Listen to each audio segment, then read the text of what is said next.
Students, अब हम second shifting property के रिलेटेड जो क्वेश्चंस हैं 11.1 एक्सरसाइज में वो करने जा रहे हैं। 11.1 एक्सरसाइज का question number 28 second shifting property से सॉल्व होगा और इसकी example number 14 second shifting property से सॉल्व होगी। अब सेकंड शिफ्टिंग प्रॉपर्टी हम पहले प्रूव कर चुके हैं, एक मरतबा उसके जो रिलेशन है उसको देख लेते हैं। यूनिट्स, आपके पास एक यूनिट स्टेप फंक्शन है UAT और साथ में एक फंक्शन है उसके मल्टीप्लाई हो रहा होगा, यानी दो फंक्शन है, उनमें से एक यूनिट स्टेप फंक्शन है, एक साथ में और फंक्शन है। अब जहां पे यूनिट स्टेप फंक्शन डिफाइन है, अब यूनिट स्टेप फंक्शन डिफाइन कहाँ पे है, यहाँ ए पे, तो वही इस फंक्शन के वेरिएबल में से माइनस होना चाहिए, यानी ये पॉइंट ए है तो फंक्शन के वेरिएबल में से इसी को माइनस होना चाहिए। फिर हम क्या लिखेंगे, ई पावर माइनस, यहाँ पे यूनिट फंक्शन डिफाइन है या फंक्शन में से वेरिएबल में से माइनस हो रहा है, वो आएगा e power minus a s Laplace, ये फंक्शन आएगा। लेकिन उसमें ये जो पॉइंट माइनस हो रहा होगा जिसपे ये यूनिट स्टेप फंक्शन डिफाइन था उसको इग्नोर कर दिया जाएगा, Laplace F of T. Questions में जब अप्लाई करेंगे तब मजीद आपको क्लियर हो जाएगा। आपके पास क्वेश्चन नंबर 28 ये है, इसका आपने लप्लास कैलकुलेट करना है। फर्स्ट ऑफ ऑल तो इस फंक्शन को आप कन्वर्ट करने की कोशिश करें इनटू यूनिट स्टेप फंक्शन। अब यूनिट स्टेप फंक्शन में ये कैसे चेंज होगा, देखिए t-3 होल पावर 3 है, इसको अगर आप बाहर निकाल लें या ये कहें कि कॉमन ले लें, यहाँ पे भी आप इस तरह लिख लें dot 0 dot t-3 whole cube, तो 0 से मल्टीप्लाई होने से वो 0 ही हो जाएगा, यानी कि ये फंक्शन ऊपर भी है नीचे भी है।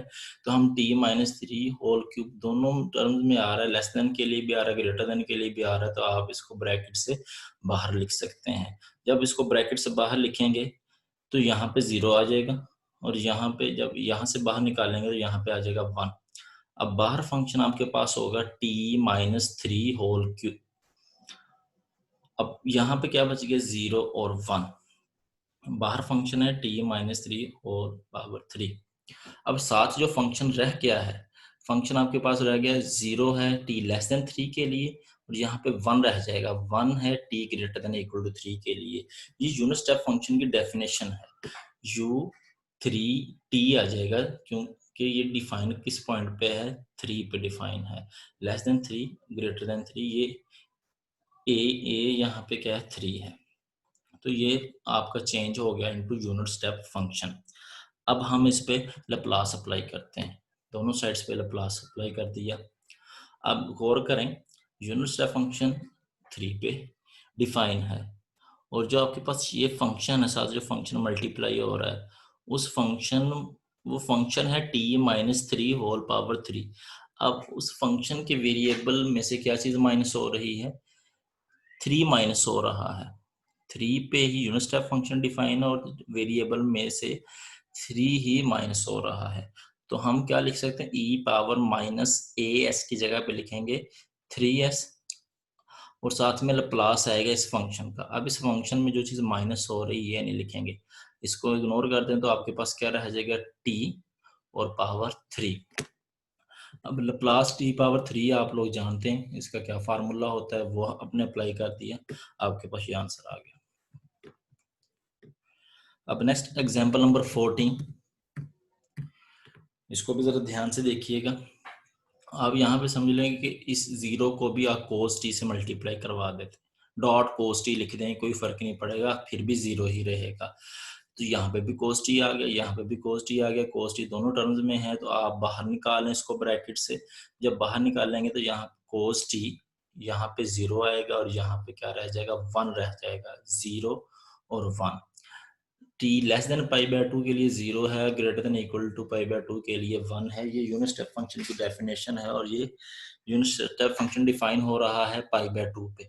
बाहर फंक्शन cos t आ गया और जो साथ फंक्शन जो मल्टीप्लाई हो रहा होगा वो है u π/2t।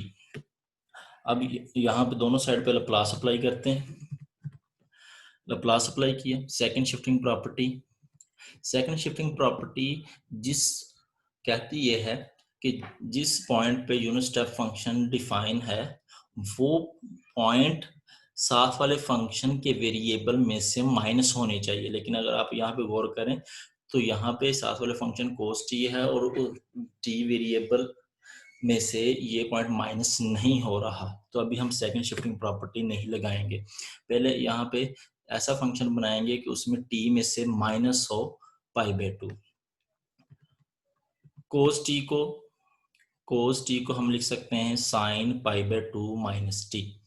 आप अलाइड एंगल से कंसेप्ट ये लेना चाहते हैं अलाइड एंगल से ले सकते हैं, अदरवाइज आप इस फार्मूले को एक्सपेंड कर लें, sine alpha minus beta, sine alpha cos beta minus cos alpha sign beta. जब इसको सॉल्व करोगे तो आपके पास इसका आंसर आएगा कोस टी। तो कोस टी को इस फॉर्म में हमने लिख लिया। अलाइड एंगल भी यूज कर सकते हैं। अब यहाँ पे अभी भी सेकंड शिफ्टिंग थ्योरम नहीं लगा सकते। क्यों? मैंने कहा जो जिस पॉइंट पे यूनिट स्टेप फंक्शन डिफाइन है वो पॉइंट साथ वाले फंक्शन के वेरिएबल में से माइनस होगा, लेकिन ये वेरिएबल में से माइनस नहीं हो रहा, π/2 में से t माइनस हो रहा है। तो यहाँ पे हम क्या कर सकते हैं, इधर से हमने माइनस कॉमन लिया, इस ब्रैकेट के अंदर ही माइनस कॉमन लिया तो आपके पास t प्लस का हो गया और ये माइनस का हो गया। अब माइनस जब कॉमन लिया इसमें से साइन माइनस को बाहर निकाल देता है, वो जो माइनस आपने दोनों में से कॉमन लिया होगा वो माइनस बाहर आ जाएगा, तो आपके पास आएगा result minus sine t minus π/2। आप इस माइनस को लप्लास से बाहर निकाल सकते हैं। अब यहाँ पे हम सेकंड शिफ्टिंग प्रॉपर्टी लगाते हैं। देखें, पहले तो देखें आप लगा सकते हैं अभी भी या नहीं। यूनिट स्टेप फंक्शन डिफाइन है π/2 पे, साथ उसके फंक्शन है और उस फंक्शन का वेरिएबल t है, उसमें से ये पॉइंट माइनस हो रहा है। हम यूनिट स्टेप फंक्शन के साथ जो फंक्शन है उसके देखते हुए यहाँ पे सेकंड शिफ्टिंग प्रॉपर्टी लगा सकते हैं। तो क्या आएगा, e, ये माइनस तो बाहर है, e⁻−as, यानी अब यहाँ पे a क्या है, π/2 है, e⁻−π/2s लप्लास, साथ में ये फंक्शन आएगा लेकिन उसमें से ये पॉइंट इग्नोर कर देंगे, तो Laplace sine t. Laplace sine at का फार्मूला आपको याद है, ये साइन at नहीं, ये साइन 1t है।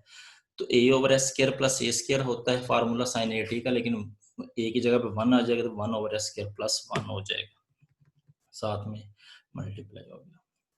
अगर कोई स्टूडेंट यहाँ पे, जो मैं पहले समझा चुका हूँ कि इस तरह का फंक्शन हो उसको यूनिट स्टेप फंक्शन में कैसे चेंज करते हैं, तो उस मेथड को भी जो है वो माइंड में रख सकते हैं। यानी जीरो फंक्शन आया पहले into u0t minus u π/2t, वो जीरो ही हो जाएगा। अब साथ में प्लस कोस t इंटू ये ग्रेटर देन इक्वल टू π/2 है, तो यहाँ पे u π/2 आ जाएगा ग्रेटर देन इक्वल टू के लिए। यहाँ पे भी हम यही काम कर सकते हैं, ऊपर यहाँ पे कि जीरो आएगा इंटू u, अब लेस देन के लिए है ही नहीं थे, 0 u3t कर लें plus t-3 whole power 3 u3t कर लें। डायरेक्ट यहाँ पे आप इजीली यूनिट स्टेप फंक्शन की फॉर्म बना सकते हैं, तो हम डायरेक्ट ही इसको कैलकुलेट कर लेंगे।